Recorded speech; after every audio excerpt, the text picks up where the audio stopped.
Welcome to the Veritas Forum, engaging university students and faculty in discussions about life's hardest questions and the relevance of Jesus Christ to all of life.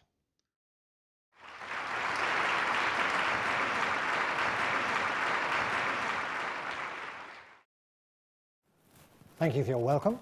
Thank you for turning out this evening for this Veritas Forum. What I want to do in the 20 minutes assigned to me to open up this debate, I want to address four questions.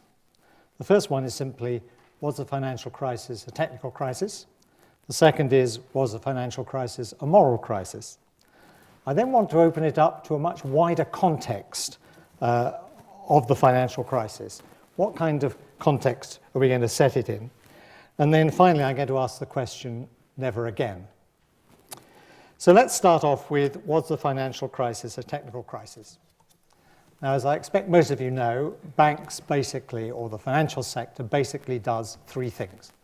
The first thing it does is it runs retail banking. That is bank accounts, ATMs, those sorts of things. The second thing that it does is it channels savings into productive investment. And that's a very important role in a capitalist economy. And the third thing that it does is that it reduces risk. And it reduces risks by creating and sustaining financial asset markets. Now, the problem is that, for the financial crisis, was that all our major banks do all three things. So as soon as you had a major problem in investment banking and the asset markets, that is, they were losing money hand over fist, the danger was that that was then going to undermine the bank, and the bank would no longer be able to honor your bank accounts. At that point, of course, as you might expect, governments took fright and said, no, we're going to bail out the bank so they can keep the payments going in the economy. So that was the first technical problem. The second technical problem is all to do with this rather mysterious thing called securitization. Let me try and explain it to you very, very quickly. All right. Supposing I'm the CEO of a large bank, and let us suppose that we've lent mortgages to households £100 million. Securitization involves putting all those mortgages into one big envelope, all right? And then creating out of that a single asset, which is £100 million worth of mortgages. What you then do is you then sell parts of that on to other financial institutions. Why should you do that? Well, because it reduces your risk.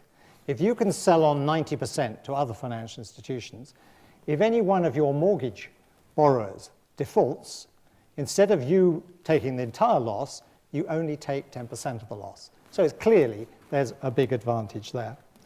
But it has two enormous downsides. The first downside is, if you're only going to take 10% of the risk in the long term, then you're not going to put an enormous amount of effort into deciding whether the person is able to repay on their mortgage. So you'll go for much more risky mortgages. And secondly, the people who take up the asset in other financial institutions, they have no idea who the mortgagees are. They have no idea who the money is lent to. And then the third area is what I call financial wizardry. What happened from the 1980s onwards, that a number of operations in financial markets, things like derivatives, options, hedge funds, and so on, which had existed before, suddenly came to dominate these markets. Indeed, at the peak in around 2007, they reckoned that half the financial assets in the United States were owned by these kinds of operations or involved in these kinds of operations. The problem is, and this was the serious problem, when the mathematical models which underlay those financial operations went wrong, or shall we say, became less appropriate, then they made huge losses very, very quickly. So they relied far too much, I think, on mathematical quantification in these models, and they got the model wrong. It was fine for a while, and then the model didn't work anymore. And at that point, huge losses were made. So those are three technical problems. Now, what about a moral crisis? Well, my heading is simply telling lies and fixing markets. The popular view, I think, out there of what went wrong in the financial crisis is just very bad behavior by the bankers. And you're right. There was very bad behavior by the bankers. I find it absolutely appalling that two major international investment banks, Goldman Sachs and JP Morgan, have been fined billions of pounds or dollars. Why? Because they sold investment vehicles to investors which they knew would have negative returns. They knew that, and yet they sold them.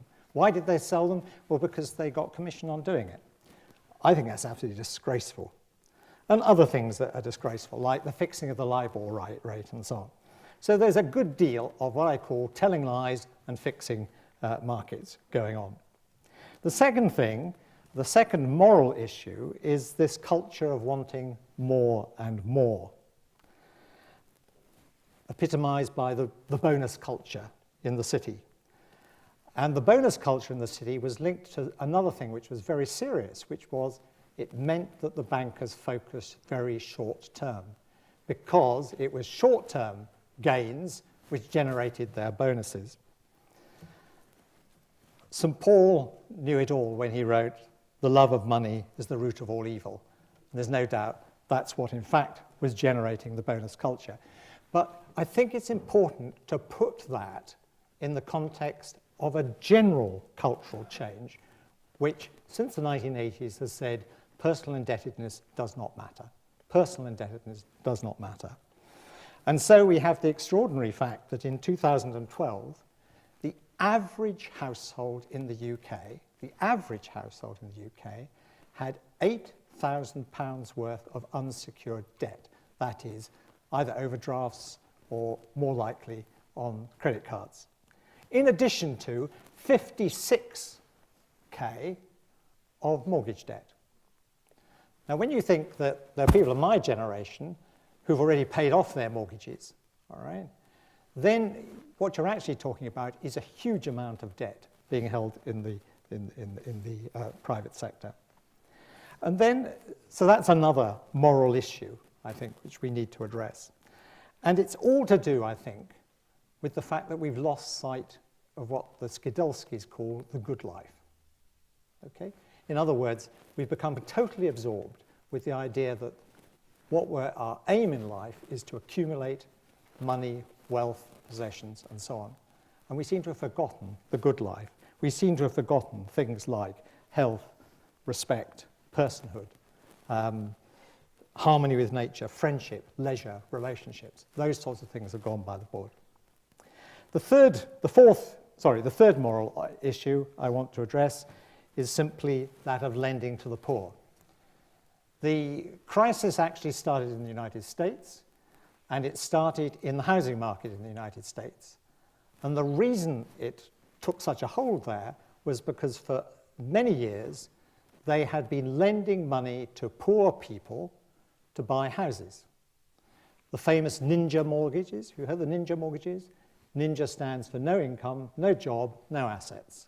So they were lending money to people in that circumstance. And what they seem to have forgotten is you should not lend money which you know perfectly well the person is unable to repay. So, yes, the financial crisis was a technical crisis. Yes, it had a moral dimension. But I really want to put this in a much bigger context.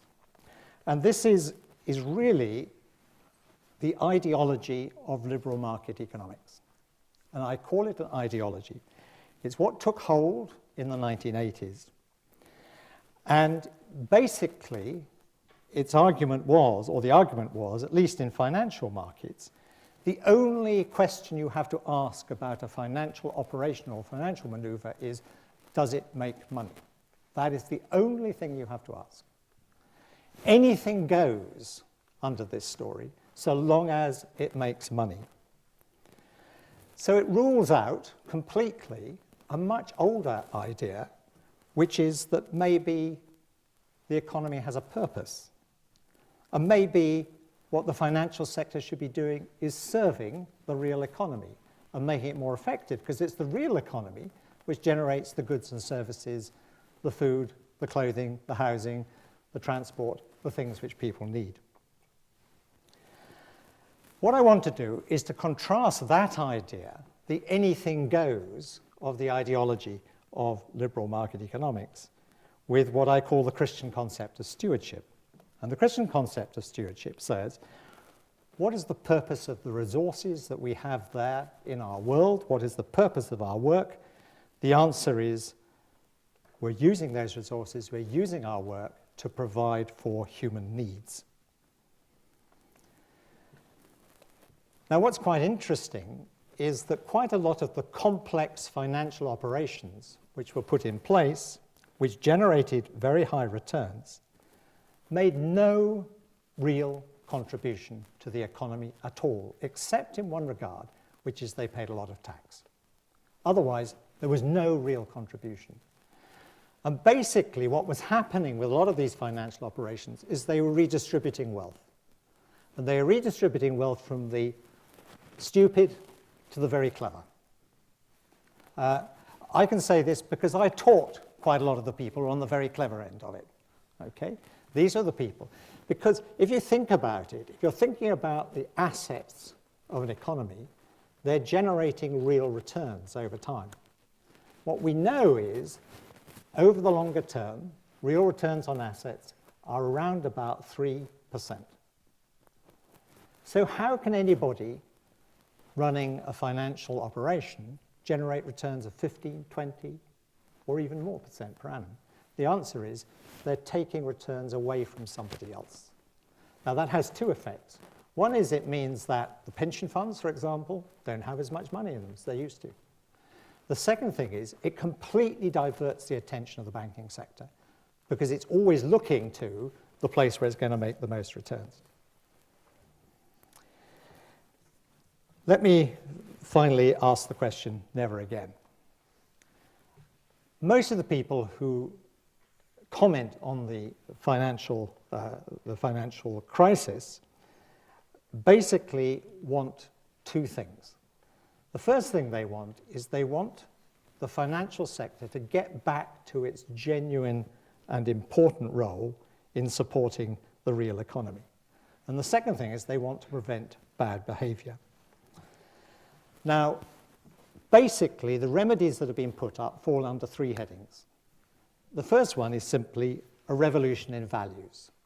We've got to get people to think differently. The second one says we're going to regulate them in such a way that they have to think differently. And then the third one is to say, well, why don't we change the structure of these markets in such a way that it's in their interests to behave in a different way? Now, I hold to a Christian view of human nature, and I'm pretty pessimistic about human nature. I'm very pessimistic about human nature when there's very large sums of money out there, all right? Because what we've seen is there's an almost pathological greed, and you don't have to go and watch the Wolf of Wall Street to learn that. There is an almost pathological sense in which people get completely absorbed by money. So what I would say about these three ways of doing it is the first thing is, if that is part of human nature, in other words, we're very easily led astray by the pursuit of wealth and money, then it's very unlikely, it seems to me, that a revolution in values is going to occur. I feel fairly pessimistic about that. I don't think we're going to change our values. I don't think that the vast majority of people who work in the city are going to change their values. I don't actually think that the population is going to change its values, at least no time soon. Now, on regulation, I'm a heretic. And the reason I'm a heretic is I've observed, as an economist over the years, regulation. And I'll tell you what happens when you regulate, particularly if you regulate very firmly. You lay down rules about how people are behave. Well, the first thing that they do, particularly if there's a lot of money at stake, is they hire the best accountants, they hire the best lawyers in order to circumvent the regulation. Regulation avoidance is like tax avoidance. If there's lots of money, it's amazing the skill which will be applied to it. And I think actually that's what would happen if we had very strong regulation. So I think we need to go for structural remedies. And I could talk more about these later, but let me just tell you what I think we need to do. First of all, we need to enhance competition, particularly in the banking sector. We have 4 main banks in the UK. They hold roughly 76% of the private bank accounts, and more than 85% of the bank accounts are small and medium-sized enterprises. In other words, there ain't much competition out there, as you've probably realized if you have had many dealings with banks. So we need to enhance competition. We need to break up the banks. Secondly, I think we need to separate out the activities. So we need to separate out retail banking, which is the boring bit on which we all rely, and we should put a big barrier between that and investment banking and asset operations. Again, that is something which has been proposed by the Vickers Independent Commission on Banking. I don't think, although he's a good colleague of mine, I don't think he's gone far enough. I would like to separate them out completely. In fact, what he suggested is there should be a ring fence, a big ring fence. Again, my sort of skepticism about regulation comes in there. I think they'll find ways around the ring fence if you do it that way, but I could be wrong. And then finally, I think we need to make bankers much more accountable.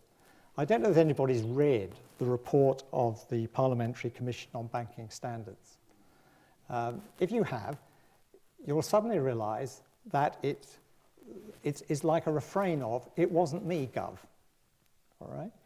All these top bankers, they turn up and they talk to the Parliamentary Commission, and they simply say, "I didn't do it, it was him." Or, "We don't know how it happened because it was all a corporate decision." And I think we need to make bankers much more accountable. So let me just conclude. Where do I come from a Christian viewpoint on this? I think 3 things. First of all, I think we need to be alert to the dangers of the love of money. I think we all have to be aware of that, not just bankers. Secondly, as a Christian, I understand economic activity, that its role is to support the real economy, to provide the goods and services which will make for human flourishing. And thirdly, I think that we need to emphasize, because of my negative view, if you like, of human nature, I think we need to emphasize structural changes that will make the system work or be more conducive to good behavior. I think that's enough. Thank you, Don.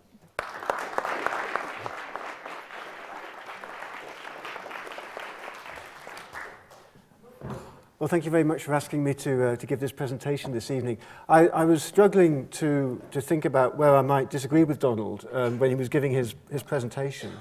And I think I'd like to identify 2 or 3 areas where we would disagree before maybe going on to discuss practical solutions to the crisis and its aftermath. Maybe a word or 2 about where I'm coming from. So I don't have what you call, Donald, a Christian view about the economy, although I'm perfectly happy to accept and agree with many of the things Donald has said about the importance of Christian values. I'm not sure that everything you said is an exclusively Christian idea, but we would all agree on the importance of good faith in commercial dealings, on the importance of cooperation in economic life, on the importance of sustainability in the economy. There's no real disagreement here. We might disagree on something very important. I'm an optimist about human nature. I don't have a pessimistic view about human nature, and my view of human nature is informed by my training as a social scientist and also by my everyday experience as a university lecturer. Let me say something about my social scientific view of the world. I think all of us have a duty to understand the world empirically. What I do is empirical social science, law and economics. I'm trying to use the techniques and the methods of social science to understand a phenomenon like the legal system, like corporate governance, more precisely the financial crisis. And social scientists are trained in a particular way. They're trained to deploy concepts or models to understand complex phenomena.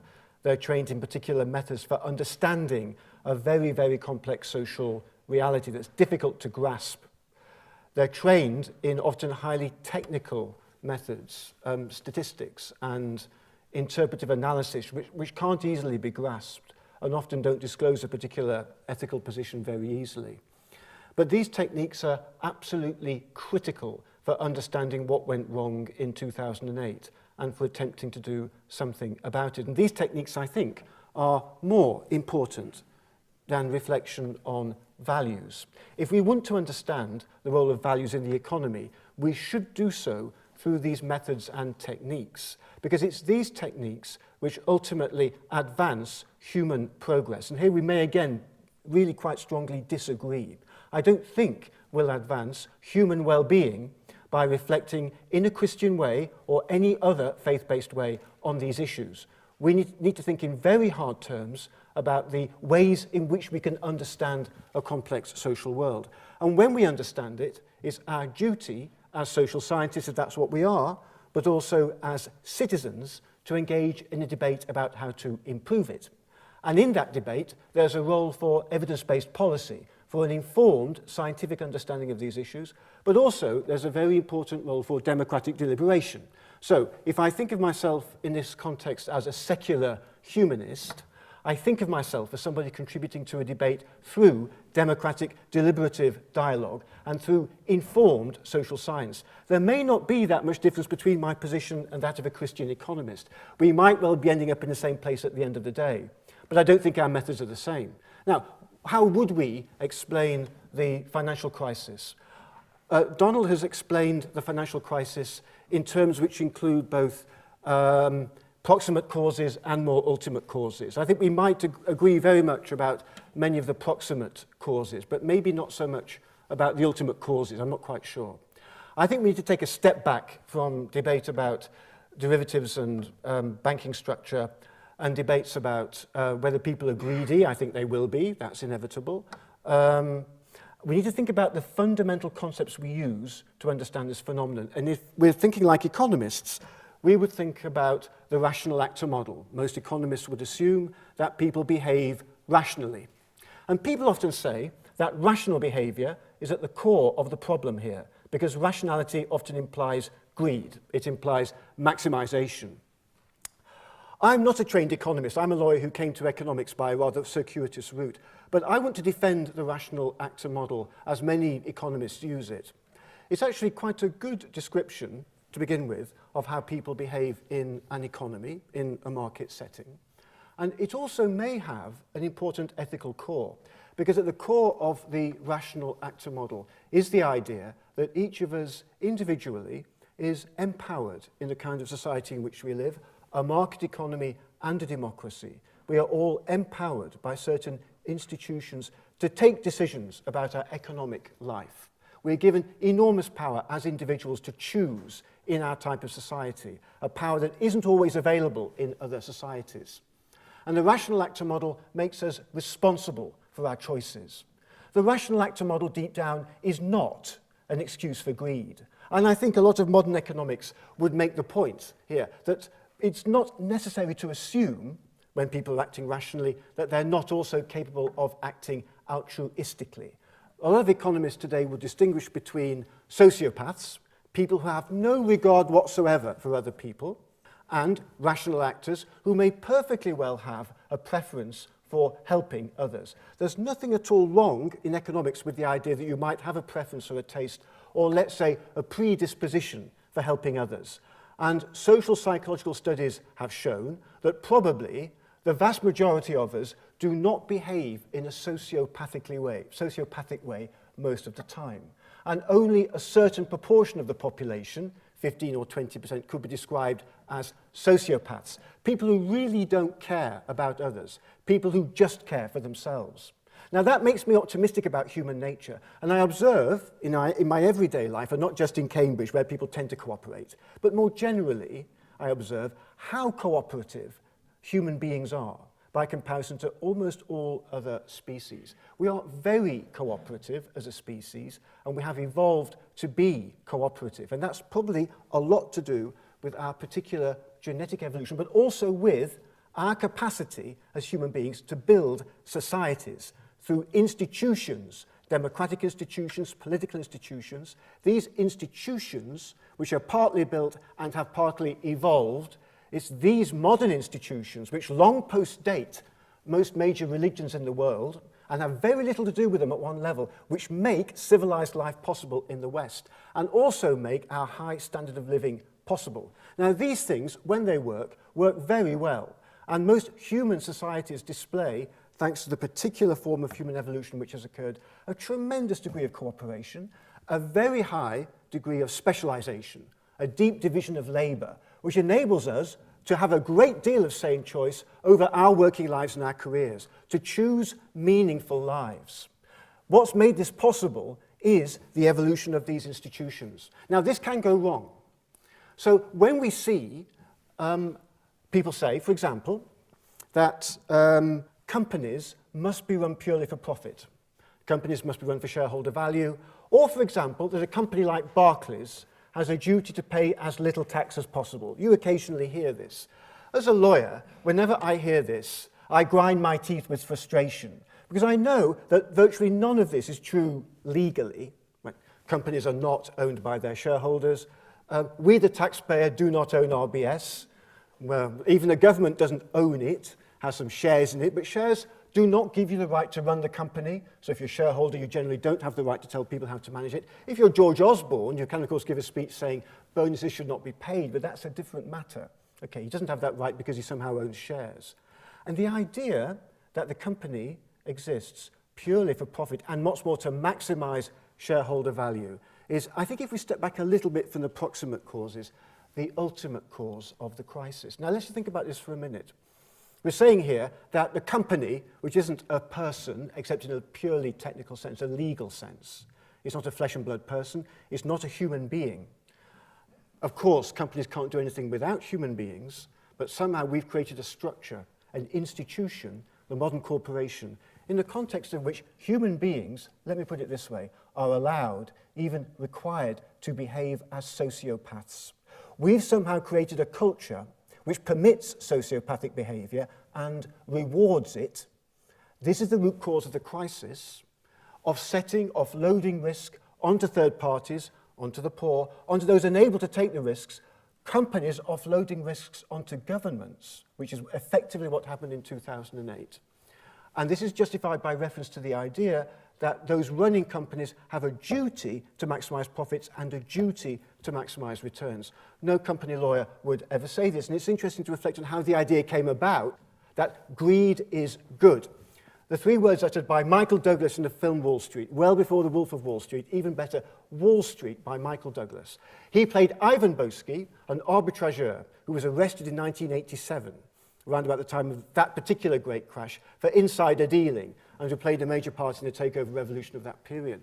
But the expression, greed is good, is actually a pretty good account of a predominant theory in today's financial economics and today's corporate governance theory, which says firms are run best when they're run by managers whose interests are precisely aligned with those of the shareholders and when the shareholders only care about financial returns. And Henry Hansman's theory of the corporation very carefully explained that shareholder-run firms work better because all shareholders care about are financial returns, whereas workers might care about the quality of life, about job security. They may care about the future generations that might work in this company, but shareholders care about just one thing, financial returns. And that's why it is said managers should improve and enhance shareholder value, because that metric is easy to understand. This is exactly the theory which came about in the 1970s from Michael Jensen, Eugene Farmer, who won a Nobel Prize last year in economics. The theory that greed is good, which Oliver Stone brilliantly expressed in Wall Street, is the mainstream, has been the mainstream economic theory for corporate governance for the past 30 years. So it is not at all surprising that we see an event like 2008, which was prefigured by the Enron crisis a few years before, where the company ceases to be run except as a kind of vehicle for short-term share price maximization. It invites manipulation. But why have we got to this point? Not because people are inherently bad, but because we have permitted ideas, we have permitted theories to develop and institutions to develop which positively encourage what I don't think is a natural human trait, sociopathy, but somehow makes this normal. Right. How do we reverse this? How do we stop this? And in fact, should we even worry about it? Should we stop it? These are very difficult questions. Now, 3 or 4 years ago, we might have said the financial crisis is an absolute catastrophe, and it's brought the economy of the West to its knees, and we really must do something about it very urgently, and what went wrong here must never be allowed to go wrong again. In fact, most of the economies of the world have recovered really well from the financial crisis, haven't they? So we're here now in Cambridge, in this extraordinarily prosperous city. It is true that not every city in England is as prosperous as Cambridge by any means. But actually, the economies of the West have recovered pretty well from the crisis, and the economies of the developing world were never really much affected by it. They just carried on. What's the problem with the financial crisis? Not that we bring economies to their knees. We have a government to rescue banks and industries. This is a real problem for neoclassical economics, which regards the state as a kind of conspiracy against the public interest. How can that really be possible when the banks were rescued by the government as they were? But that's a problem for a particular economic theory, which can't accommodate the state, which supports this type of activity and encourages it, saves the banks in 2008 using Keynesian methods originally devised to produce a more egalitarian society, were now being used to favour sociopathy and to favour inequality. The real problem here is inequality. The idea that we can tolerate the extremes of inequality which have arisen in our society since the early 1980s, and that this is something which we just have to live with, because maybe it's part of human nature and we can't do much about it. Or maybe it is somehow inherent to capitalism, or perhaps it's due to globalization. Well, I don't think so. And we have to tackle this right at the source. And if we want to avoid another financial crisis, we need to think about ethics, certainly. But we need to think about the ethics of socialism and social democracy, and indeed of Christian democracy, that is true. But we need to think about political ideas that might challenge the neoliberal hegemony which have brought us to this point. Now, we may well have a debate about the role of Christian ethics within that theorization. We might want to look at other political theories, other political ideas, alongside a debate about Christian ethics. But I don't think at the end of the day we'll solve the problem by just encouraging people to behave more ethically or by appealing to their better nature. We absolutely won't do that because of the very strong incentives that the current system creates for sociopathical behavior. Now, if we're to get out of this position then, we need a fundamental rethinking of economics and maybe of law, a serious debate about, yes, tax avoidance, regulatory avoidance. We need more social science. We need better evidence, and we need a lot of democratic deliberation. So these are decisions which we, in a sense, can all buy into. We may share, to some degree, the same solutions, but we may not necessarily share the same methods for getting to them. Thanks very much.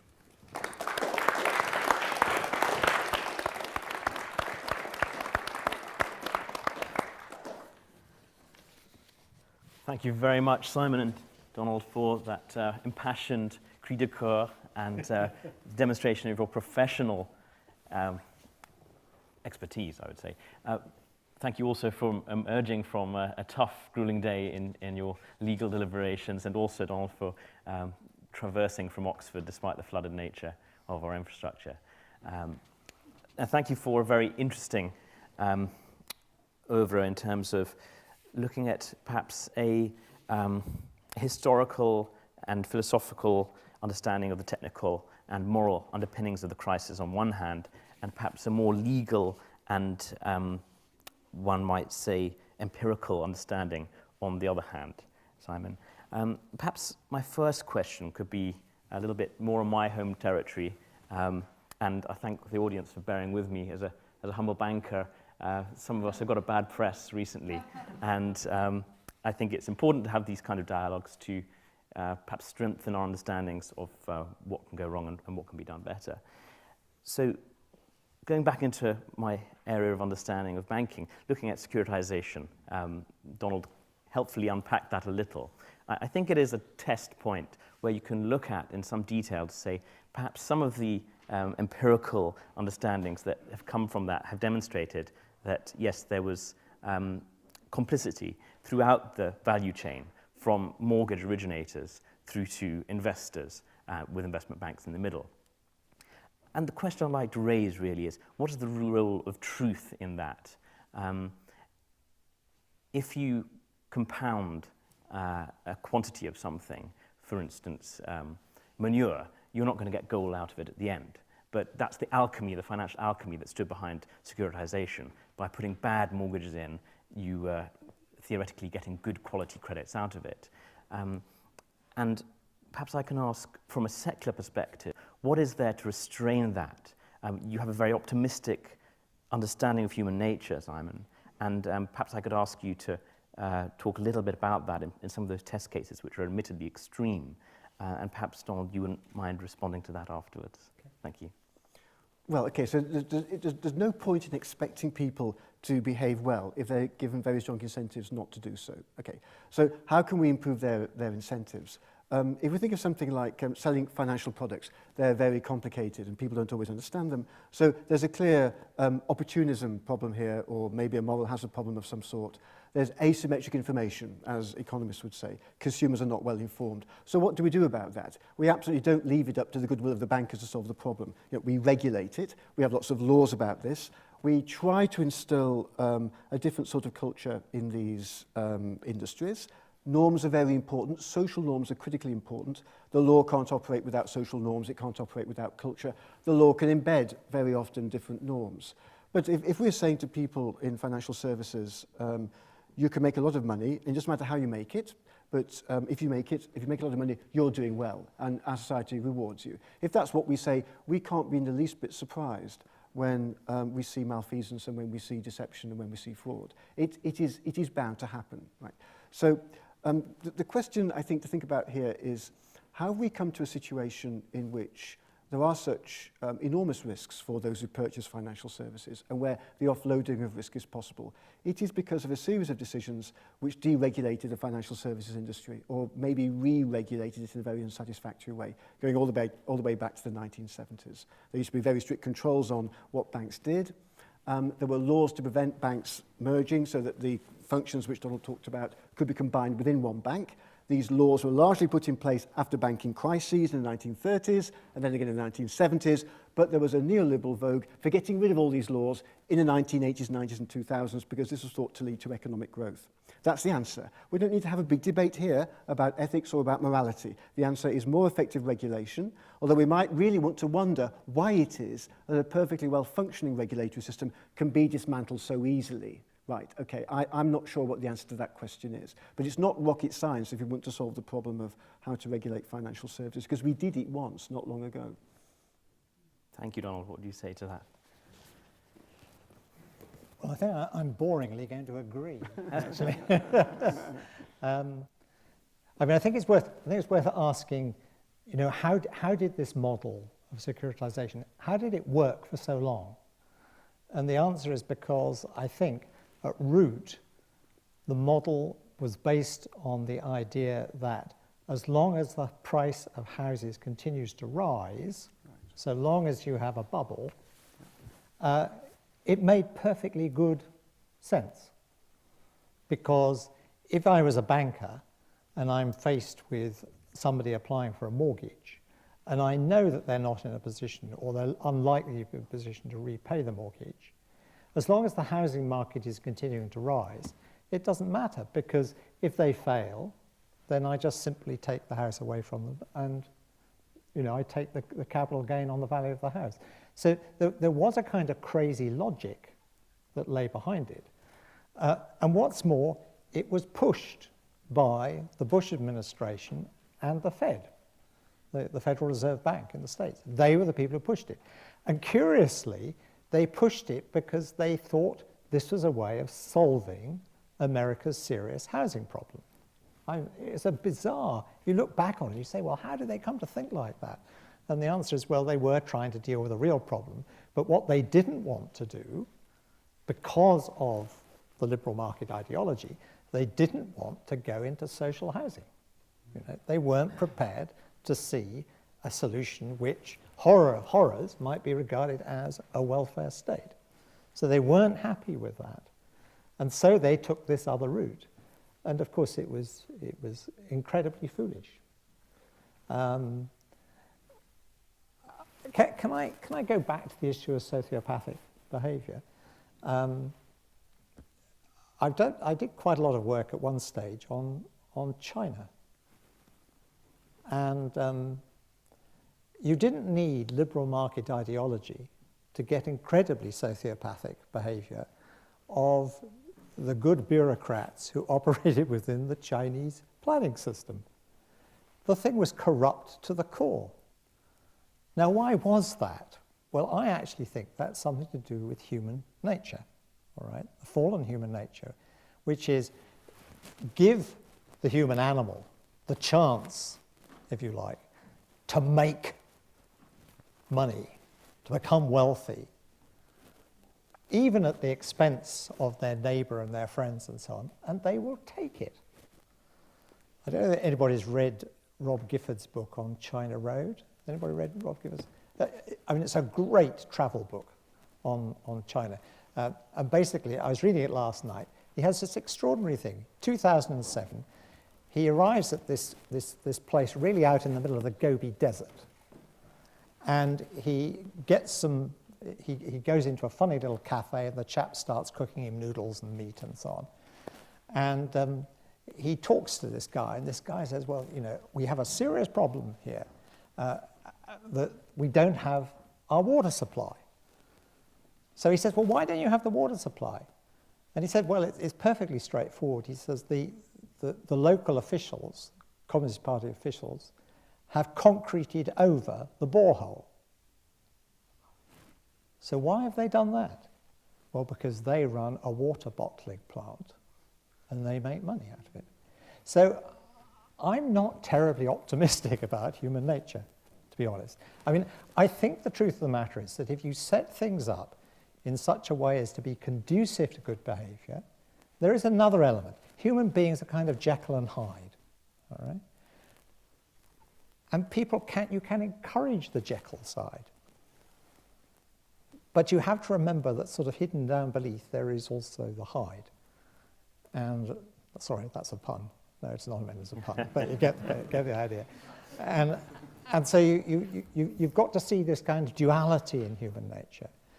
And I'm all in favour of trying to set things up in such a way that it's conducive to people, if you like, going to the Jekyll side. And for that, I think we need excellent social science. Yeah. I'm not so convinced that the economists will be able to do it, but that's because I'm an economist and I see it from the inside. Well, I think where you might all disagree with me, I'm not quite sure, is I think the way to achieve this is through enlightenment and post-religious thought. Okay, right. So I think the institutions that make this possible are the institutions of modern society in the West. Post-religious institutions. Can I challenge you there, Simon? Yeah. Why do they have to be post-religious? Well, maybe they don't have to be. It's just that they are, because they evolved out of a particular response to Christianity in the West. So the point about the Chinese story is very interesting. Yeah. But the real problem here is not that people are fallen or greedy. We know they are, or they have a tendency sometimes to be greedy and sometimes not to be, sometimes to be altruistic. Maybe these Communist Party officials are looking after their own family members. They certainly have their friends and connections. They're very well networked there, maybe altruistic towards them. Okay, but the real problem, I think, here, and in many emerging markets, is the lack of a clear division between the public and the private, between the public sector and the private sector. And the division between the public and the private is an Enlightenment idea, and it's embedded in modern law, in the distinction between public law and private law, which we take for granted and don't even notice, but which is something which actually Chinese law has barely developed. So that, in fact, it's more like, again, the distinction between government and society, where you don't have a distinction between the governed and the government at all, but it's all just merged into one. There's no clear distinction between the public and the private. There's no clear distinction between public and private morality. These are going to cause real problems. Now, in our societies, we have these distinctions. We have the distinction between the public realm and the private realm, and we put business in one realm and we put government in the other realm, and we shouldn't try to mix them up. Again, mixing them up is really dangerous. Applying a market logic to government is very dangerous. Applying the principle of one share, one vote to our democracy would be very dangerous, but maybe applying the principle of one person, one vote to a shareholder-owned business would also be very dangerous and possibly counterproductive. Okay, because finance wouldn't work if all companies had one person, one vote, as opposed to one share, one vote. Now, Milton Friedman, with whom I often disagree, but occasionally agree, so here again, maybe you'll all disagree with me now. I'm going to defend Milton Friedman. Right. So Milton Friedman is a very famous article in the New York Times in 1971 about corporate social responsibility. Said the ultimate responsibility of the company is just to make as much profit as possible. What Friedman also said, though, was that companies must obey the law and they must respect certain norms about avoiding fraud, about fair behavior, about good faith. And he was just as much opposed to the marketization of the law or the marketization of government in this sense as he was opposed to the socialization of the company. His argument is really a plea for the two to be kept separate. It's a job of government to regulate, not corporate social responsibility. Companies should make as much money as they can, sure, within a limit set by law. Now, I don't completely agree with that, but it's a defensible position and an intellectually sophisticated position. We do have greed, we do have shareholder value, but we keep it confined in a particular sphere of society. Now, I would say, and we could debate this at greater length if you want to, but the real problem with his argument, of course, is the idea that there is this thin line that separates legal behavior and illegal behavior. The good side of this is CSR. Companies do more than the law requires. We really do want companies to be ethical and sustainable. Absolutely we do. But the flip side of CSR, the opposite of it, is regulatory avoidance. And that's what we seem to be getting instead. We see lawyers and accountants, yes, manipulating legal devices to ensure companies don't pay tax. Well, let's just step back a minute from this.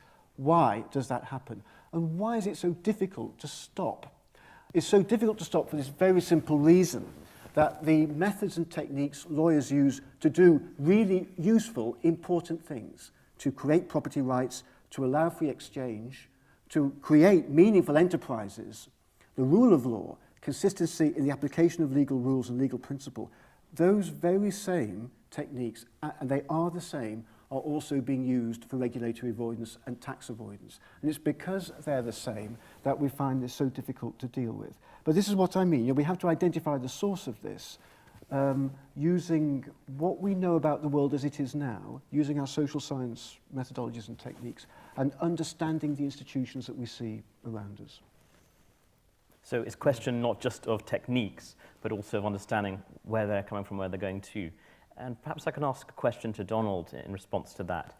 I think it's not a secret, looking at Transparency International, for instance, there seems to be a very high correlation looking at a statistical understanding of Protestant societies and a rule of law, which is better maintained there. What is it about a Christian heritage that has strengthened those societies, those economies, to be perhaps more truthful, more honest, better at separating private and public interests, undermining perhaps some of the causes for corruption?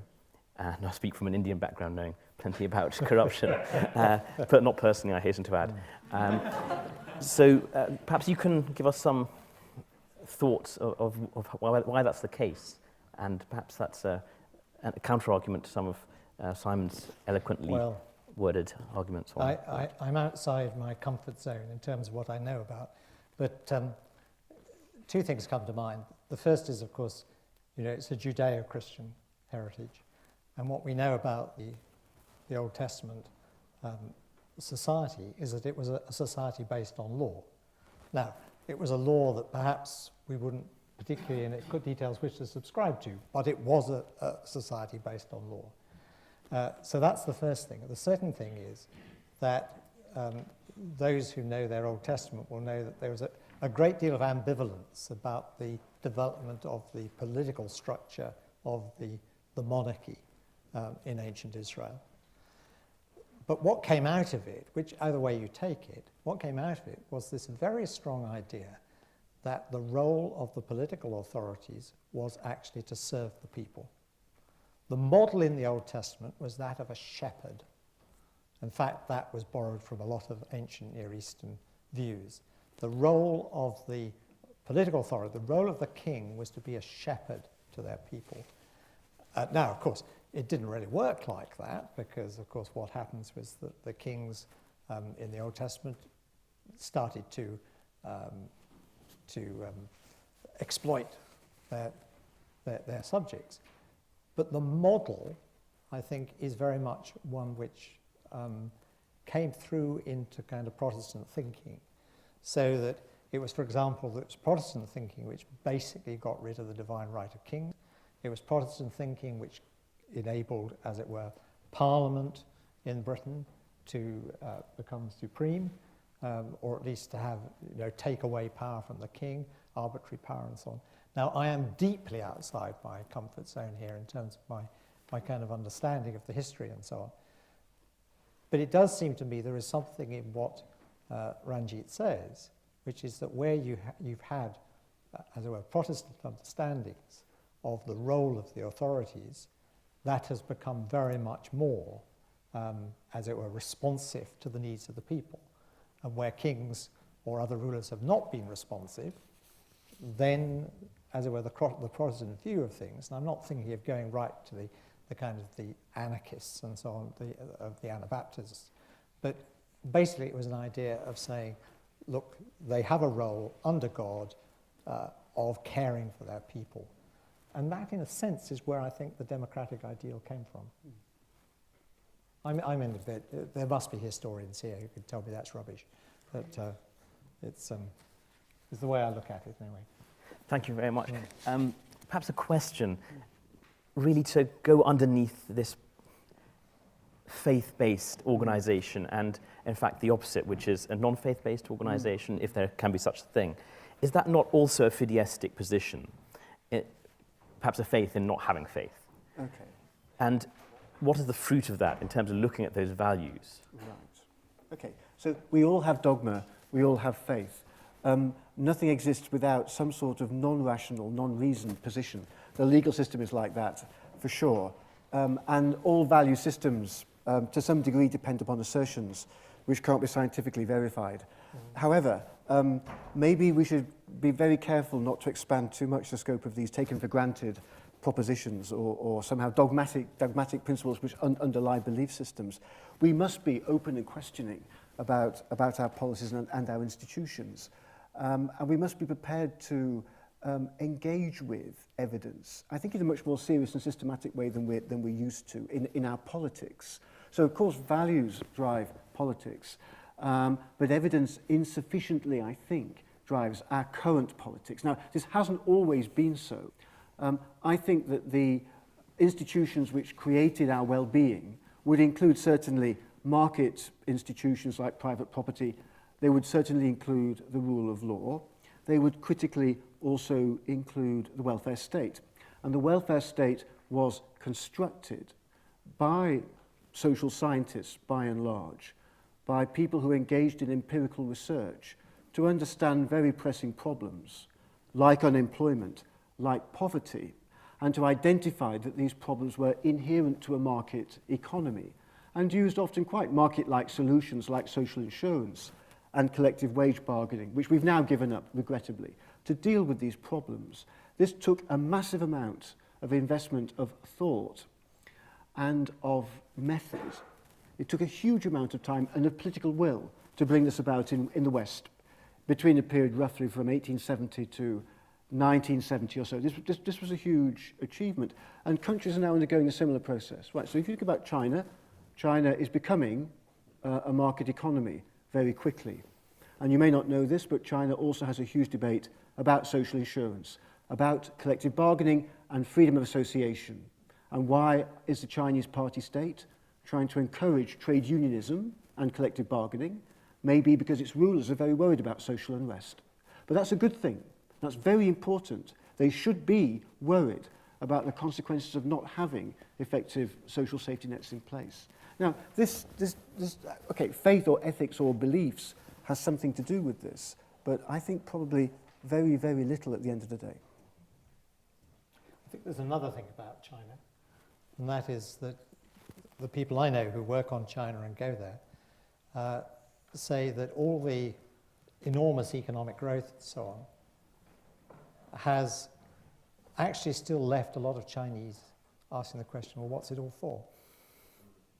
In other words, that they're not satisfied. There is a sense of saying, they don't have the sense of what the telos is. What is the purpose of all of this? And that there is this quite strong sense. I mean, I've had Chinese doctoral students, and it's very interesting that at some point during the time of, talking about technical economic things and so on, they suddenly say, the problem with China is it doesn't have an ethical base, full stop. It doesn't have an ethical base. Confucianism doesn't give it to us. And here we've got all this Western import of market capitalism, and we don't know what it's for. We don't know where we're going. And I actually think that there's, I love Simon's support of social science investigation and so on. But I think when you've gone through all of that, you still have to ask, what is the purpose of human life? What are we doing all this for? Where are we going? Now, you can have kind of proximate goals. You can say, clearly, poverty is awful. And I think any of us kind of viewing poverty see that it's awful. You can see that unemployment is extremely destructive. You can see that mental health problems are enormously destructive. But in a sense, you need to kind of, in my view, you need to sort of go behind that and say, well, what are we doing here? What's the purpose of human life? Now, it's partly to kind of, I think, if you're privileged like us, it's partly to care for your neighbour. That's part of it, part of what it is. But I think there's a sense of anomie, there's a sense of kind of lostness. And, well, I think I'll stop there. That's a wonderful vacuum in the argument, and I think you've highlighted it. Thank you, Donald. In terms of looking at the purpose of the systems, and I'm sure you'd agree, Simon, both as a secularist as well as a professional academic. And by the way, I very much admire your work on corporate governance and some of your earlier work on Enron. I think you really write so well. One of my questions then is, Jesus' command teleologically is the golden command to love God with all our hearts, our minds and our strength, and our neighbours as ourselves. Now that's echoed in a negative sense in rabbinical Judaism and even Islam, but it seems to be unique in the positive sense.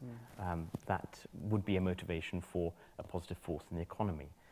Can you think of a similar motivation within secularism that you could share with us, Simon? Okay, so it's a very good question. So I suppose it's inevitable if one takes this secular view that one stresses the importance of individual rights and human rights. These include economic rights, the right to hold property, the right to contract, the right to access the mechanisms of insurance, health insurance, unemployment compensation, retirement, which make our lives decent and possible within a market economy, which also deepens the division of labour and creates wealth. And by creating wealth, we also undoubtedly create opportunity for human enhancement. We absolutely do. And we mustn't neglect the importance of economic growth. So somehow, I fully accept at some level the idea that there's an ethic of individualism.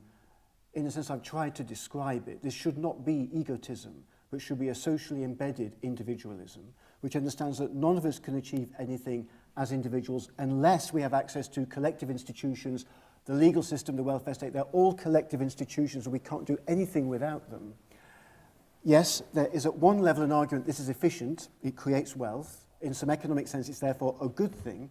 But there is also a very important ethical principle here about the importance of individual self-determination and individual autonomy. Now, that can obviously run into a situation of extreme egotism, sociopathological behavior, which undermines those very same social institutions which make individualism, I would argue, possible in the first place. So individualism and selfishness are two very different things. Now, I'm glad I don't live in a society where my purposes are assumed for me by a larger entity, whether it's a church or whether it's a state. Right? So I'm glad I didn't live in Soviet Russia, for example, and have that choice made for me. And I'm glad I didn't live in medieval England when the choice would also have been made for me in a particular way by a different set of social values. So I'm very lucky to live in this society, I think, in today's Western secular modern society. And the good things about it are rooted in these ideas and these institutions.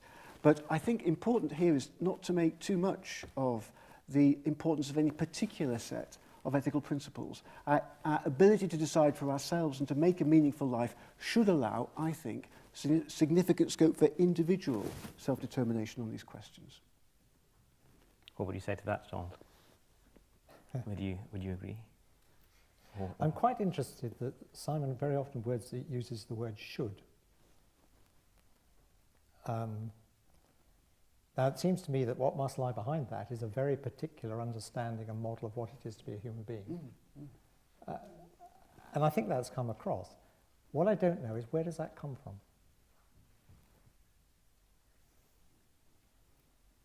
I mean, is this just the result, as it were, of long and careful study of human beings? In which case, I suspect what you're doing is actually picking up empirically what I would say actually comes out of, I can understand you might want to repudiate the theological language, but it comes out of human beings being made in the image of God. Mm-hmm. And that deep down, however much we reject that idea, we are.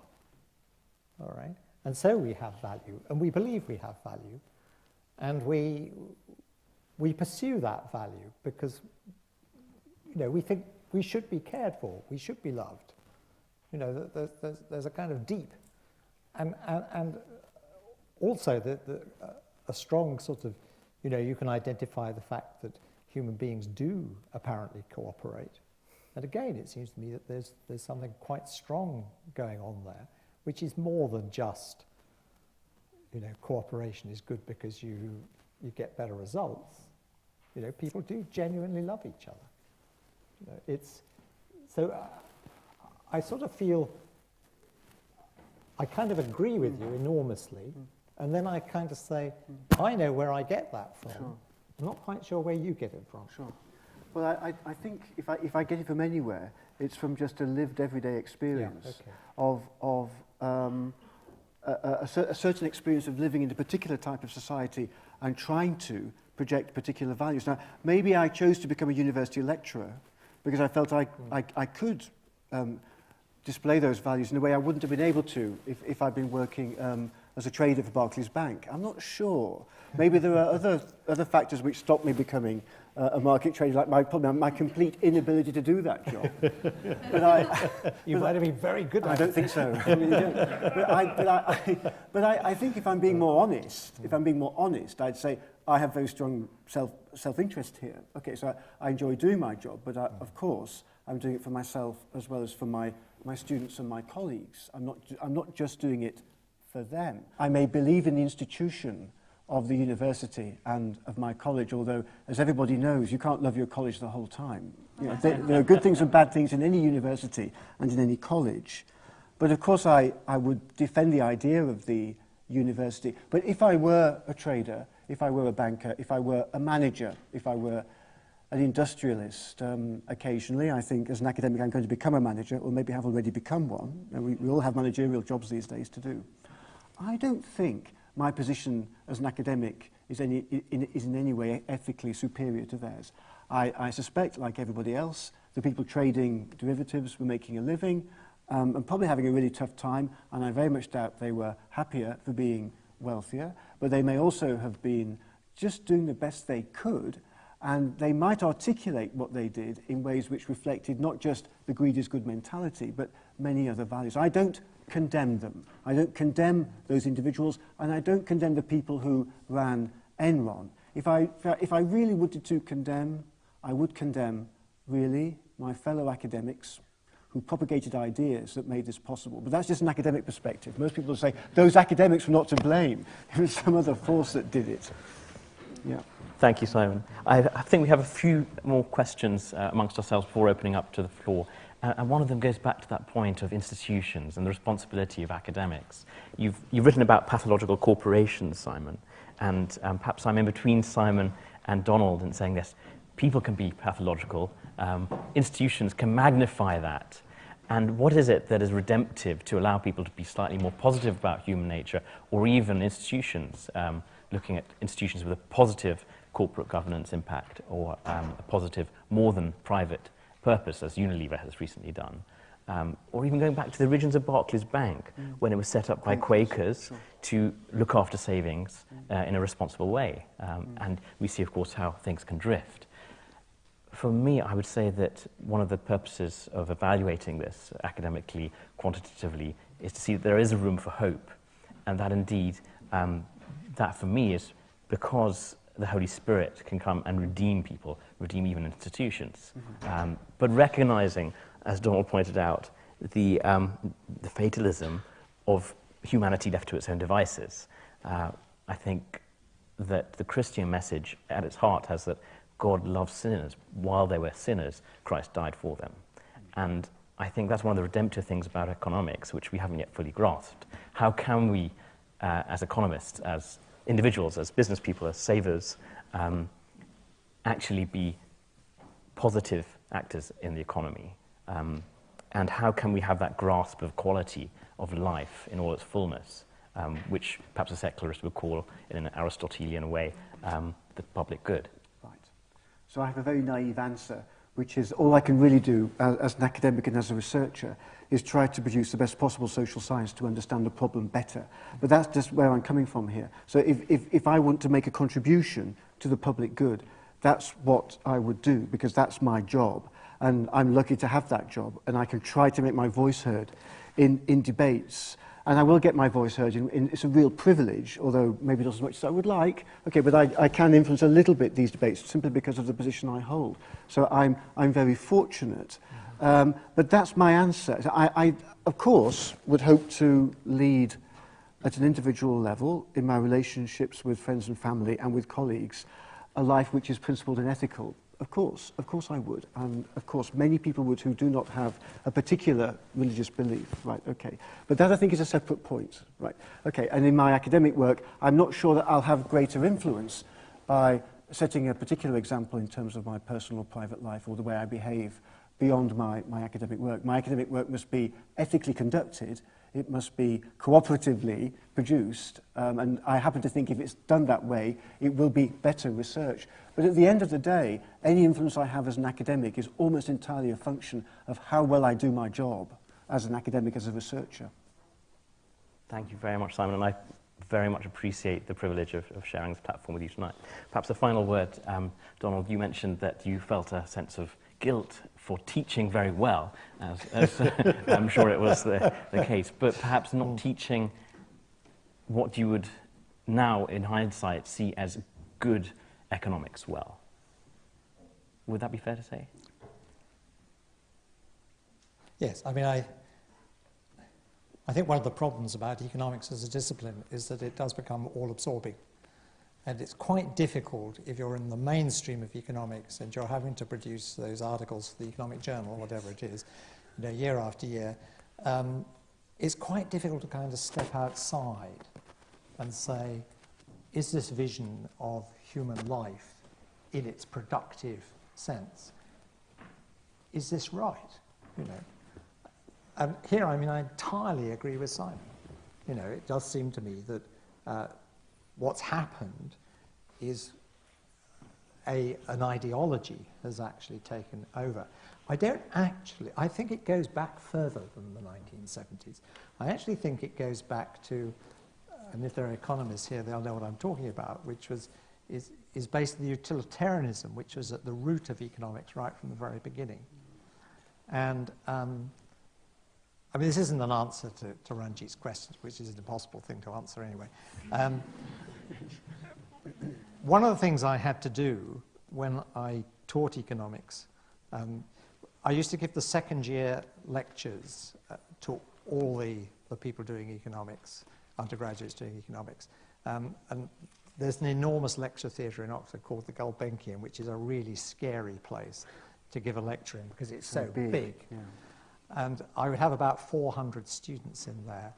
And the last thing they really wanted to know about was microeconomics, which I was supposed to be teaching them. However, one whole section of this lecture course, which I had to give, was on welfare economics, which is basically the foundation of cost-benefit analysis, the kind of stuff that economists do all the time. And the interesting thing about this was that before the 4 lectures which covered this, I always used to stand up and I would say, I wish to make it absolutely clear that what I'm going to teach you in the next 4 lectures, I don't agree with. There was absolute dead silence. I mean, even the people snoring in the front row woke up. And then what I would explain, I would say at that point, I'd say, look, because I'm a Christian, I don't actually think that a utilitarian understanding of human flourishing is the right way of looking at it. It seems to me there are many other things which we need to look at. So they gave me, attention for about 5 minutes. The trouble was that from that point on, I had to make sure that my lectures were absolutely perfect. So they couldn't say, this guy shortchanged us. So, quite a long way back, I had my doubts about the way in which economics was being done. So what do I think economists should be doing? I think they should be, and I think this is where I entirely agree with you, they should be focusing on really serious human problems. And they should be, with other social scientists, they should be looking at these and asking the question, how can we deal with things which are clearly evil, and how can we set up or organize our society to be conducive to better behavior, better institutions, and so on. With that, I entirely agree. I have one other thing which I would have to say, and that is, as a Christian, I actually do have a hope that human nature can be changed. And that is the point where I think I'm really different from a secularist. Because, as a Christian, I look to the example of Jesus Christ, and I see that in relationship with him, human beings can be changed. And I have seen it with my own eyes. I have seen people's lives change when they come into relationship with Jesus Christ. And it seems to me that there is another way at looking at this problem. It doesn't mean that's the magic bullet and we can deal with the financial crisis just by making everybody Christians. But what it does mean is that there's kind of hope. And that's going back to this question of what's the purpose of human life? What's the telos? Where are we going? And that's where I think, in a sense, Christian faith has something which contributes a bit more than just let's do really good social science in a democratic context. Thank you very much. Really admire your respectful dialogue. Perhaps we can open it up to the floor now. Are there any questions from people and a roving microphone with which to facilitate them? Perhaps you can raise your hand if there's a question for Donald or for Simon. And if you could get the microphone to the back row, that'd be wonderful. Thank you.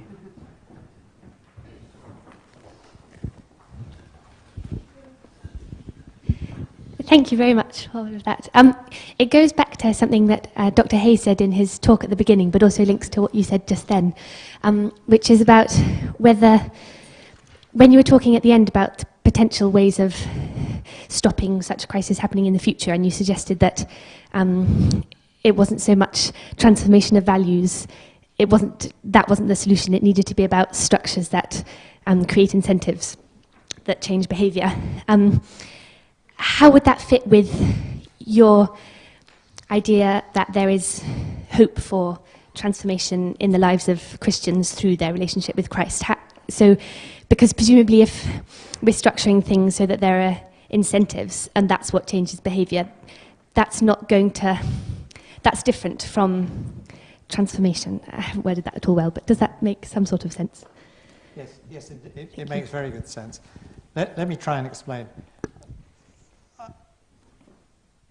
It seems to me that as a Christian realist, I look out on the kind of society and economy and so on that we have in Britain today, and it seems to me it's clearly post-Christian. But it has some pretty serious things going wrong with it. Financial crisis, in a way, is probably the least of our evils. I mean, I actually think inequality is a much bigger problem in our society. But there are lots of things out there. So, as a Christian social scientist, what am I trying to do? I'm trying to say, look, within human, as it were, human nature, there is this kind of Jekyll and Hyde type thing. So what we really want to do is we want, in terms of the structures that we set up, we want to set up things which are conducive to good behavior and not so conducive to bad behavior in some way. That's what we're really looking for. So, for example, I actually think that making banks more competitive would lead to much better behavior. Why? Because they'd have to spend a lot more time thinking about their customers than they do at the moment. All right? So you're looking at an instrument there which could help. The other issue is how can we actually, how can we think about changing human nature? And there it seems to me that in a sense the social scientist is kind of working with what is, whereas the Christian is saying, let's raise your sights a bit to something which could be much better. Now, it would be absolutely wonderful if somehow, you know, one could have as a public policy that everybody's become a Christian. At least it might not be wonderful, but anyway, it's as long as it's not imposed, you know. But I don't think that's the way it works. I actually see the way in which the Christians operate in society is very much more sort of salt and light. You know, they get into situations and they model, or they should model, the life of Jesus. And so things should change. Now, there is one counterfact which I have to kind of give to that, and that is, I'm told, though I've no way of checking this, that there are a very large number of Christians who work in the City of London. And one just wonders, what were they doing while all this was going on? However, that's another matter. Thank you very much. Another question on the back row. Hiya. This is for Dr. Hay.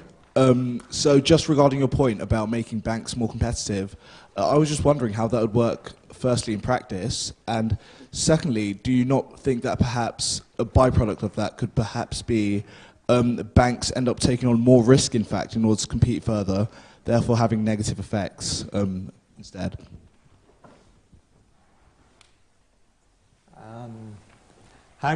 Well, we've had two major inquiries into banks, one of which was the Vickers, Sir John Vickers chaired the Independent Commission on Banking, and basically what they said is two things. One is that Lloyd's should be broken up even more than is required by the European Commission. So that there should be a much bigger tranche of their business should be pushed off into what in fact is TSB now. But also the Vickers report says there should be a much bigger push to produce challenger banks or support challenger banks. And I suspect that in a couple of years' time we'll have a major competition commission inquiry into the banks. So, I mean, there's a standard kind of story which you can tell, which comes out of my own expertise to do with competition policy and how it works. But the key thing is, I think that we would have to get some divestment of the banks in order to get more competition. And I think the core point is that if they had to compete more vigorously, they really would have to ask questions. The main question would be about serving customers, which they've not been great on, have they? Does everybody else get rung up about payment protection insurance? You're dead lucky if you don't get rung up by payment protection insurance. If I had time, I'd play them along, and then after about half an hour, I would say, I've never had payment protection insurance. However, I'm too kind to do that. The other question is really, how do you control the risks which these things take on? And personally, my view there is you control risk in the following way: by splitting the banks between boring retail activities, which is very boring and pretty safe and could be very conservative, and allowing the investment bankers and the asset operations to continue taking risks as they do at the moment. The great advantage of that is that it would be risks of their own capital and not of the taxpayer.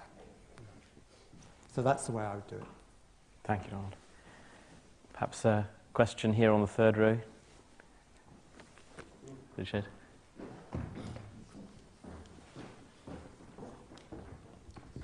Yeah, thank you.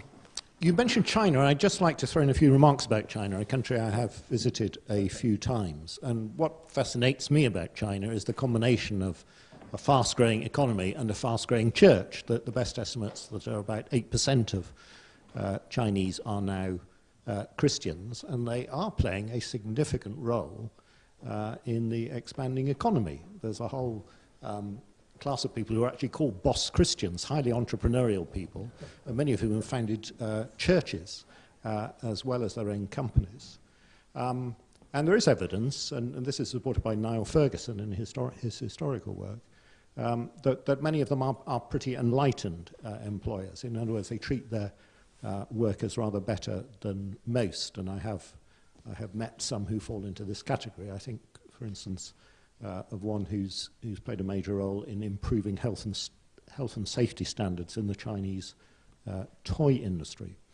And I've also discovered through lecturing in Chinese business schools that there is considerable interest in the influence of Christianity on economic development in the West. They recognize that it has played a significant role through things like the Protestant work ethic and so on. So we mustn't think that China is an entirely secular country, even though it's still ruled by an atheistic and notionally communist government. But these employers actually call to mind the enlightened nonconformist employers of the 19th century. You mentioned some of the Barclays and so on. The problem is that it's difficult for such employers to become a sufficient influence that they sort of set the trend for the whole economy. And I'm not optimistic that this will happen in China. It'd be wonderful if it did.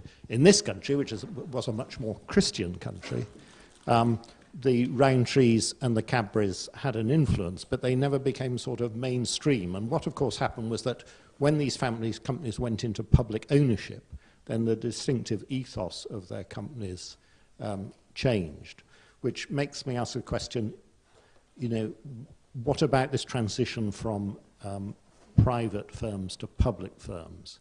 Is that where you reach a point where shareholder value becomes all important and it becomes really difficult to maintain ethical standards? Sorry that I've talked for a rather long time and I've only got to my question rather belatedly, but I'd love to know what you think. Yes, it's a very interesting question. In this very room, in 2005, we had a corporate governance debate, which was somehow, I forget exactly how this happened, mixed up with a debate about evolutionary theory. We were organizing a conference that was actually about evolution, but a couple of the participants had just written a book about corporate governance. And another one was Matt Ridley, the evolutionary biologist, who at the time was the chairman of Northern Rock Bank, and also wrote libertarian articles in the national press, in the Daily Telegraph, saying that the principles of a particular kind of Dawkinsian evolutionary biology, genetic reductionism, could be applied to economic life, a kind of selfish gene theory for firms. I had written an article about the demutualization of the building societies a few years earlier. And my article basically explains how demutualization had happened, and also how the model of the building society was a legal model designed to minimize risk, designed to minimize bank failure and corporate failure. I shan't go into the details, although I'm happy to afterwards if you want me to explain more precisely, but the building society was a particular legal structure which avoided exactly the problem that Northern Rock eventually ran into in 2007. It was the first big bank to fail. The banks that failed essentially were former building societies, HBOS, Northern Rock, RBS. Okay, RBS was a different side of the same coin, a bank that grew big by hostile takeover, and whose chief executive was not even a banker, but Fred Goodwin was an expert in downsizing. So what you talk about, the idea that shareholder value should be the principal lodestar for the way companies are run, was a really serious problem. And it is somehow mixed in with a very, very odd mix of ideas. A little bit of not very well thought through evolutionary biology, or extremely reductive versions of it, with Ayn Rand's weird philosophy of individualism, that was in there too. A certain type of mechanical neoclassical economics. Now it's very, very difficult to argue against this in the academic mainstream even now. Right. So when in 2005 we had this debate, and I explained my position on mutuals and building societies, I later got a long letter from Matt Ridley, which I've still got, of course, saying what a wonderful bank Northern Rock had become when it had ceased to be a mutual. Right. But even now, I can assure you, it is still very much a minority economic position in law and economics, company law and corporate governance to argue against shareholder value. Yeah. Fascinating. Yeah, that's really Thank you. Oh, a whole host of questions now. Perhaps we'll start at the front, since the microphone's here on the front row. Just a small comment on the idea that, I mean, is it on? Yeah. Yes? Yeah. Okay, there it is. All right, so I'm from America, and specifically a very, very red and very nominally Christian part of America where, I don't know, is something like 80 or 90%, 95% Christian, Oklahoma, where I'm from. And a lot of the loudest voices against the idea that all people should have health care, or that you shouldn't have giant prison colonies stretching across your country that you spend more on than education. A lot of the loudest voices that those are important parts of our society, prisons and no health care, are from the Christian institution in America. And on the other hand, some of the loudest voices for maybe that humans should have health care and that maybe we should have more education and less prison colonies are Christian. And so I was just wanting to point out that it is possible for people to consider themselves Christian and still be very dangerously against a lot of things that I think people in Europe have taken for granted as parts of human rights or progress. So that was one small thing for you, Dr. Hay. And I would want to say one small thing about the society of choice that we have here in the UK. A lot of that is based on your circumstances, I would think. I think that it's possible, it's probably been pretty possible throughout history, getting also uncomfortable outside of my domain, for talented people to get lucky opportunities and rise to the top of society. I just stumbled across Justinian the other day, who was the child of a slave adopted by a passing soldier who ended up emperor. And his wife was a courtesan, generously or perhaps ungenerously a prostitute who he met outside the walls of the palace, and she was one of the most capable female administrators that we have in his history.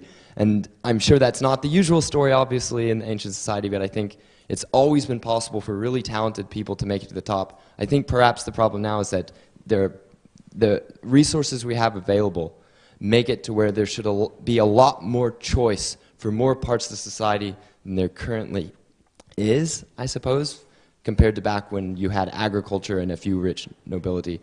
Now agriculture is 1% of a modern economy, so it's easy to feed everyone, yet we still have food insecurity and only some people have choice, I suppose, about what happens in their life. I'm sorry, that wasn't a question, but sorry, just an American perspective. Thank you for an Oklahoman perspective. Perhaps, Simon, would you mind addressing Justinian? Well, of course. Justinian was a great legal reformer, and we still use his laws. And in some ways, the rediscovery of Justinian's laws was the basis of modern private law. Of course, it's a fascinating story. But I think you're absolutely right, of course, that choice is not evenly divided up in a capitalist economy. Many people lack choice.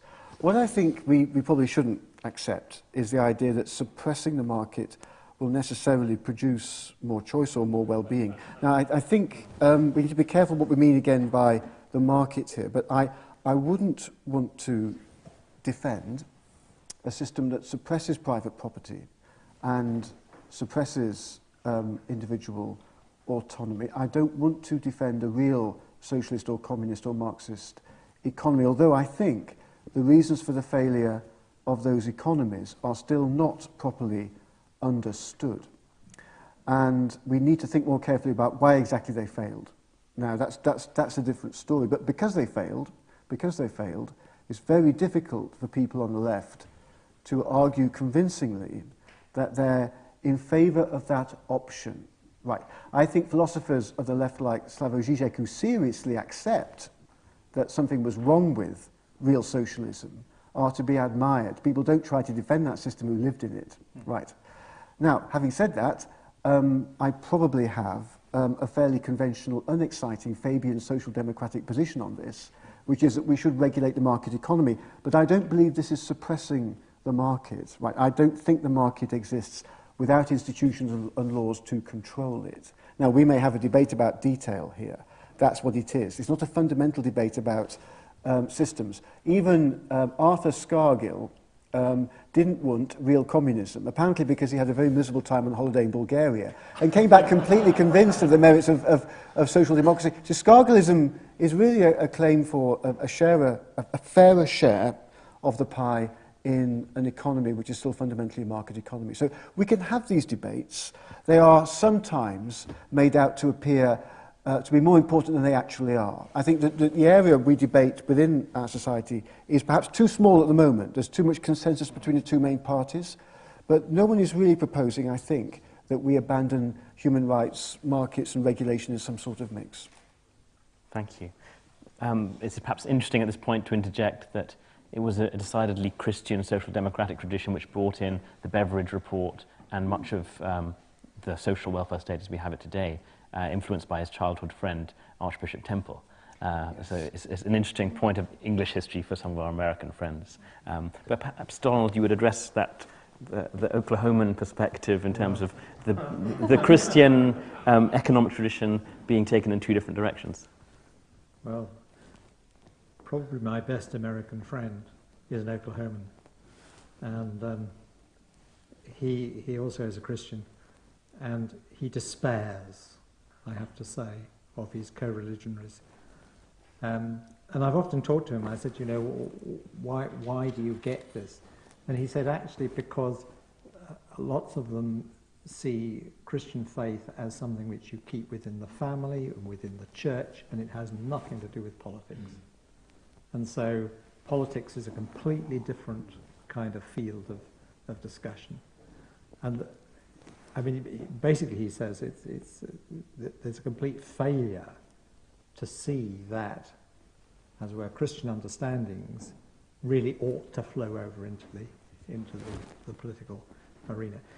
He says also a lot of it is tied to the hatred of Washington, you know, the sense that only the state matters, and even there you should have a tiny, tiny kind of government sector. Everything else should be left to kind of the freedom. And he says that's to do with the frontier mentality and so on. But, I mean, you're quite right. Sometimes I feel on the kind of things which I would say as a Christian and as a Christian economist about, you know, the way in which we ought to deal with issues like poverty and unemployment and so on. I think quite a number of my Christian friends raise an eyebrow at that and say, well, surely we should be preaching the gospel. To which I say, well, actually we should be doing both. Thank you for this good discussion. We only have 2 or 3 questions, and very short questions, 2 sentences at most. Otherwise, Deborah from Veritas will get upset with me. So perhaps the gentleman in the second row to start with.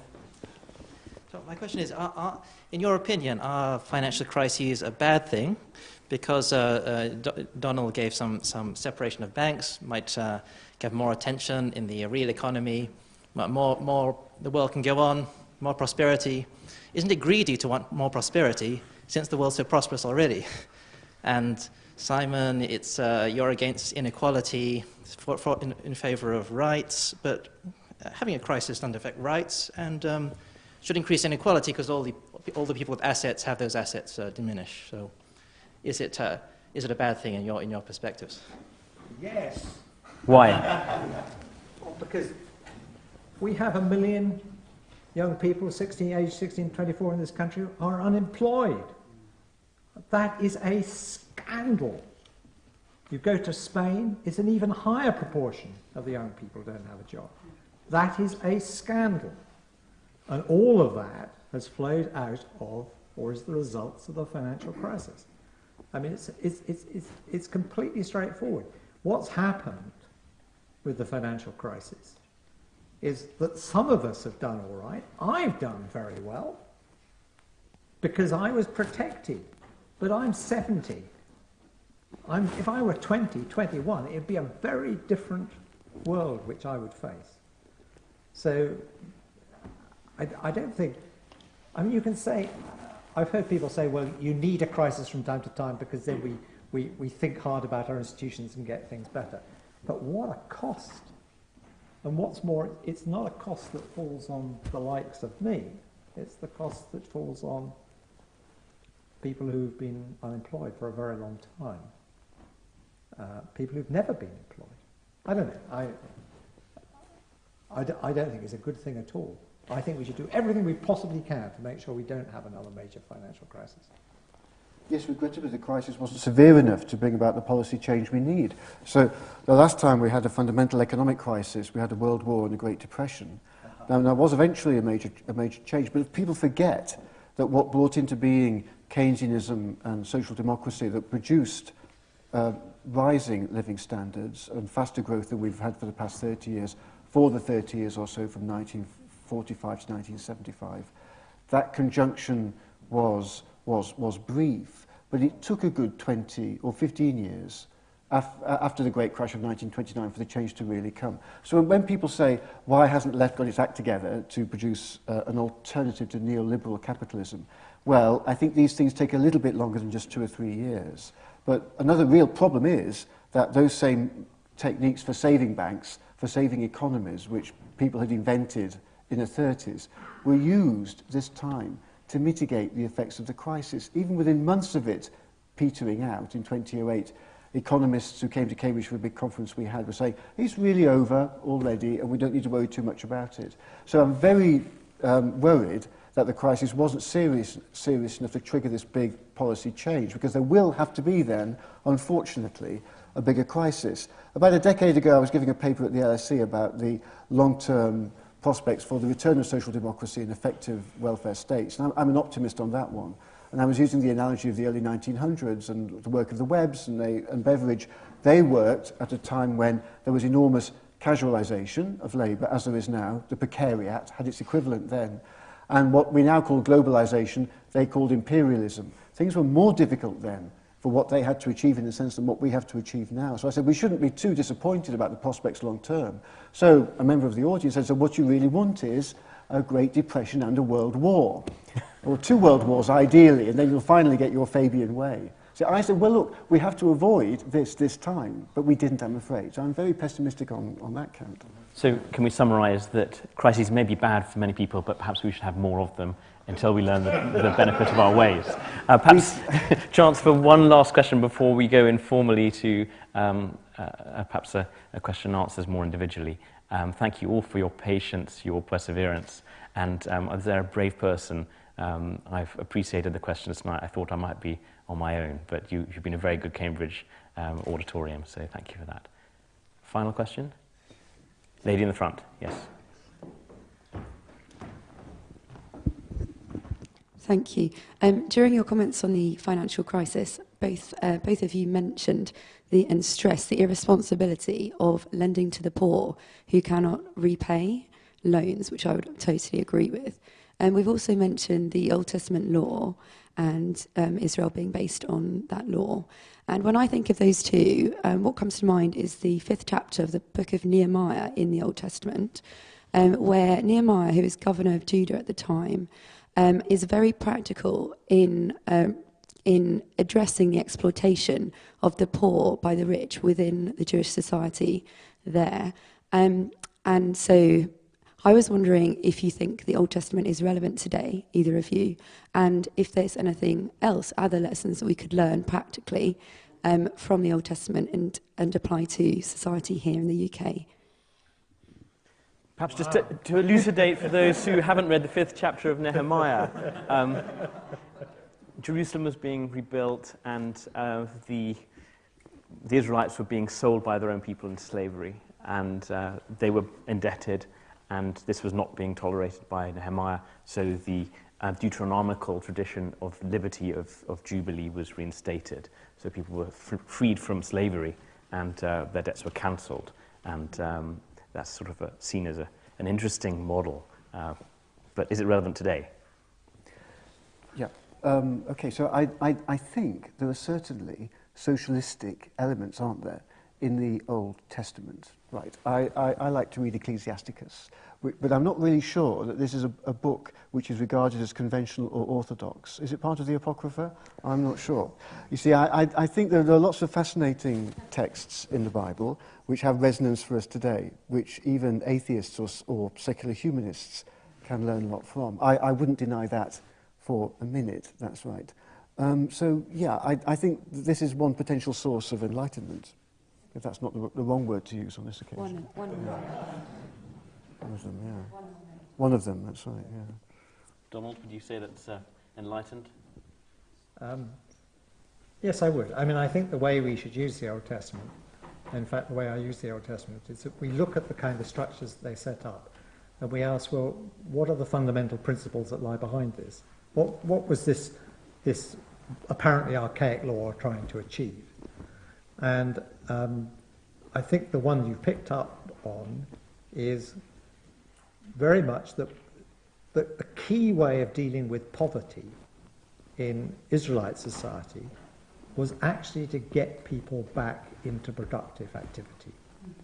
And the way you did that, given that it was an agricultural society, was that you did everything you could to get them back onto their family land, because that was the basis of the economy.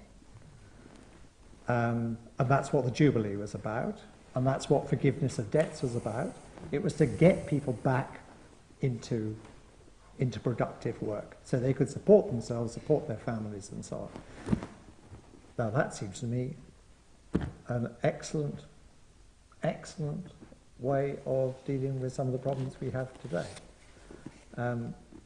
There is the other issue about forgiveness of debts, and my view on the forgiveness of debts is, well, I have a friend at the moment who, for reasons which were not entirely his fault, 2 years ago ran up a very large debt.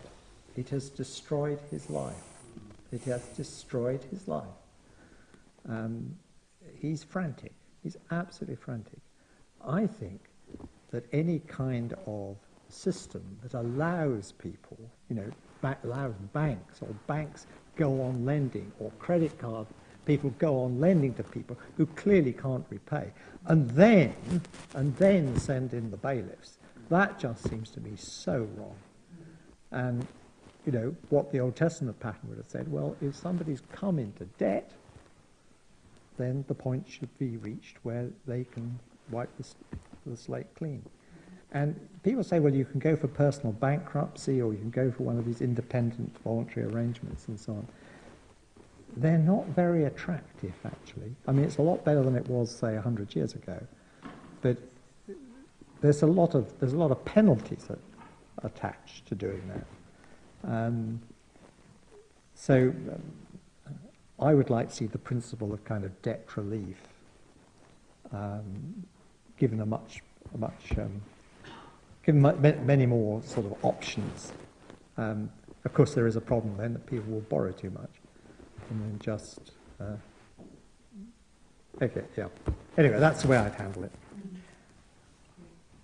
Admitting the danger of moral hazard, Yeah. I think it's also pertinent at the end of this Veritas Forum to thank our sponsors, especially the Kirby Lang Institute for Christian Ethics, and Dr. Shaplin's here, the Jubilee Centre, and it's good to see Jonathan and some of the other team here, and the emphasis they have on a relational economy. I think that's also something which some of you might like to go and look up in a little more detail. I would like to thank all of you for coming tonight, and especially Donald, Simon, thank you for your generosity with your time, your intellect, and already very busy schedules and busy retirement as well. So we have been we've been blessed and encouraged by you. So thank you for that, and I wish you a very successful rest of your career. And we look forward to meaningful and civil dialogue in the future. Thank you very much.